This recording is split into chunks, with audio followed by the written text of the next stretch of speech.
काय प्रकरण आहे, काय निवेदन असते?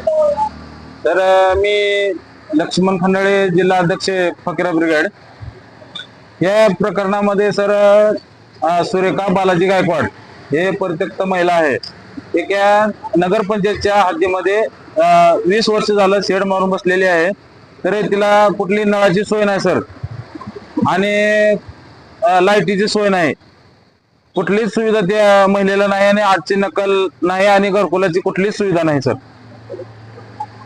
तर हे प्रशासनाने बरेच वेळेस मी त्यांना निवेदन देऊन किंवा त्यांचे पत्र व्यवहार करून मला कुठलाही न्याय भेटला नाही. हे लास्टचा पर्याय सर, उपोषण आमरण उपोषण करण्यासाठी आम्ही इथं आलो आहोत. आपली मागणी मान्य नाही झाली तर पुढील भूमिका काय असणार आहे? तर पुढे असंच आम्ही आमरण उपोषण करणार आहे सर. आम्ही माघार नाही घेणार. आपलं नाव? लक्ष्मण बबन खंडाळे, फकीरा ब्रिगेड जिल्हा अध्यक्ष.